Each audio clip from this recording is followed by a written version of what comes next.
سوچئے قرآن کی صرف ایک آیت جس میں ایک طرف ایمان کی حفاظت کا ایک عظیم معجزہ بیان کیا گیا ہے تو دوسری طرف کائنات کے کچھ گہرے طبیعتی اشارے چھپے ہو سکتے ہیں۔ کیا واقعی ایسا ممکن ہے؟ آئیے آج سورۃ الکہف کے اسی پراسرار راز کو سمجھنے کی کوشش کرتے ہیں۔ ہر چیز کی شروعات اس دعا سے ہوتی ہے۔ چند نوجوان جو صرف اپنا ایمان بچانے کے لیے نکلے تھے، انہوں نے اللہ سے صرف دو چیزیں مانگی، ایک تو اس کی خاص رحمت اور دوسرا یہ کہ ان کے اس مشکل معاملے میں انہیں صحیح راستہ مل جائے۔ یہ وہ نوجوان تھے جنہوں نے اپنے وقت کے ظالم بادشاہ اور شرک میں ڈوبے ہوئے معاشرے کے سامنے سر جھکانے سے صاف انکار کر دیا تھا۔ جب شہر میں رہنا ان کے لیے بالکل ناممکن ہو گیا تو انہوں نے اپنا گھر، اپنا سب کچھ چھوڑ کر ایک ویران غار میں پناہ لے لی۔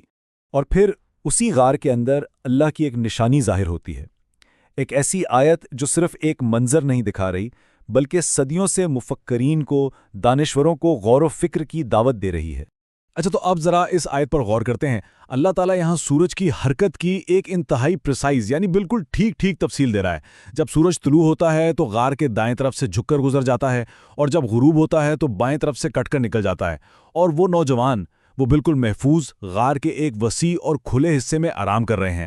تو یہاں سوال یہ اٹھتا ہے کہ آخر اتنی باریک بینی سے یہ منظر کیوں دکھایا جا رہا ہے؟ کیا یہ صرف ایک جغرافیائی تفصیل ہے یا اس کے پیچھے کوئی بہت گہرا پیغام، کوئی بڑا راز چھپا ہوا ہے جسے سمجھنا ضروری ہے؟ اس راز کو کھولنے کی پہلی چابی وہ خود قرآن کے الفاظ میں چھپی ہے۔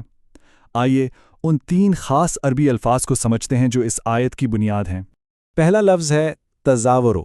اس کا مطلب صرف مڑنا نہیں ہے، اس میں ایک نرمی ہے، ایک احترام کا پہلو ہے، جیسے کوئی کسی اہم چیز کے پاس سے گزرتے ہوئے ادب سے اپنا راستہ تھوڑا سا بدل لے، یعنی سورج کی کرنیں ان پر سیدھی نہیں پڑتیں بلکہ بہت نرمی سے اپنا رخ بدل لیتی ہیں۔ اور دوسرا لفظ ہے تقرضہم۔ یہ غروب آفتاب کے لیے استعمال ہوا ہے اور اس میں ایک تیزی ہے۔ اس کا مطلب ہے کسی چیز کو کاٹتے ہوئے تیزی سے پار کر جانا۔ تو طلوع کے وقت نرمی اور غروب کے وقت تیزی، یہ دونوں الفاظ مل کر ایک بہت ہی خاص حرکت کی تصویر بنا رہے ہیں۔ اور تیسرا لفظ ہے فجوتن۔ اس سے پتہ چلتا ہے کہ اصحاب کہف کسی تنگ جگہ پر نہیں بلکہ غار کے اندر ایک کشادہ، کھلی اور ہوادار جگہ پر تھے، یعنی انہیں سورج کی تپش سے بھی بچایا گیا اور تازہ ہوا کا بھی انتظام تھا۔ انہی الفاظ کی بنیاد پر اس آیت کی 2 بالکل مختلف قسم کی تشریحات ہمارے سامنے آتی ہیں۔ ایک روایتی ہے جو اسے ایک معجزہ مانتی ہے، اور دوسری ایک بہت ہی جدید سائنسی نظریے کی طرف اشارہ کرتی ہے۔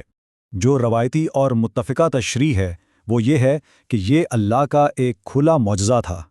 یا تو وہ غار ہی ایسی جگہ پر تھی کہ سورج کی روشنی سیدھی اندر نہیں آ سکتی تھی، یا پھر اللہ نے ان نوجوانوں کی حفاظت کے لیے سورج کے چلنے کے نظام کو ہی ان کے لیے خاص طور پر بدل دیا۔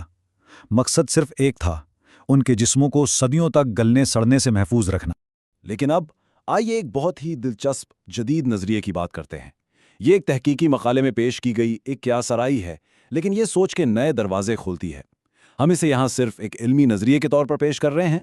اس نظریے کے مطابق یہاں غار یا کہف سے مراد زمین پر موجود کوئی غار نہیں بلکہ زمان و مکان یعنی اسپیس ٹائم میں کشش ثقل کا ایک گھڑا ہے جسے ایک گریوٹی ویل کہتے ہیں، اور سورج کا دائیں اور بائیں مڑنا دراصل روشنی کا اس گھڑے کے قریب سے گزرتے ہوئے مڑنا ہے، جسے آج کی سائنس گریویٹیشنل لینزنگ کہتی ہے۔ ذرا اس خاکے کو دیکھیے، یہ جو جالی جیسی سطح ہے، فرض کریں یہ اسپیس ٹائم ہے، درمیان میں جو گڑھا ہے یہ نظریہ اسے الکہف کہتا ہے۔ اب جب روشنی کی لکیر اس کے پاس سے گزرتی ہے تو وہ سیدھا جانے کے بجائے اس گڑھے کی کشش کی وجہ سے مڑ جاتی ہے۔ یاد ہے ہم نے تزاورو یعنی نرمی سے جھکنا اور تقریضہم یعنی کٹ کر گزرنا کی بات کی تھی۔ یہ نظریہ کہتا ہے کہ یہ الفاظ اسی روشنی کے مڑنے کی بہترین منظر کشی کر رہے ہیں۔ تو اب دیکھیں، ہمارے پاس 2 منظر نامے ہیں۔ مذہبی تشریح کے مطابق غار ایک حقیقی پناہ گاہ ہے اور سورج کا راستہ اللہ کا ایک معجزہ ہے، جبکہ سائنسی نظریے کے مطابق غار اسپیس ٹائم کا ایک خم ہے اور سورج کا راستہ کائناتی قوانین کا ایک مظاہر ہے۔ لیکن سب سے اہم سوال یہ ہے کہ ان دونوں تشریحات میں سے کوئی بھی درست ہو، اس آیت کا اصل پیغام کیا ہے؟ آخر ہمیں یہ واقعہ سنایا ہی کیوں جا رہا ہے؟ اور یہاں آ کر ایک بہت شاندار نقطہ سامنے آتا ہے۔ دونوں راستے ایک ہی منزل پر مل جاتے ہیں، نتیجہ ایک ہی ہے۔ چاہے اللہ نے سورج کا راستہ براہ راست بدلا ہو یا کائنات کو ایسے قوانین پر بنایا ہو جو خود اس کے نیک بندوں کی حفاظت کریں، دونوں صورتوں میں یہ اللہ کی لامحدود قدرت اس کی حکمت اور اپنے بندوں سے محبت کا سب سے بڑا ثبوت ہے۔ تو اس ساری گفتگو کا حاصل کیا ہے؟ پہلا سبق، حق پر قائم رہنے کے لیے ہمت چاہیے۔ دوسرا، اللہ کے منصوبے پر مکمل بھروسہ کرنا، چاہے حالات بالکل سمجھ نہ آ رہے ہوں۔ تیسرا، اللہ کی نشانیوں پر گہرا غور و فکر کرنا بہت ضروری ہے۔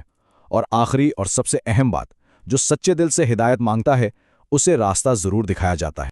اور آخر میں یہ ایک سوال جو سوچنے کے لیے ہے، جب اللہ کا ایک کلام اتنا وسیع ہو کہ اس میں ایک مادی پناہ گاہ اور ایک کائناتی اصول دونوں کا مفہوم سما سکے، تو یہ خود ہدایت کی حقیقت اور اللہ کی نشانیوں کی گہرائی کے بارے میں ہمیں کیا سکھاتا ہے؟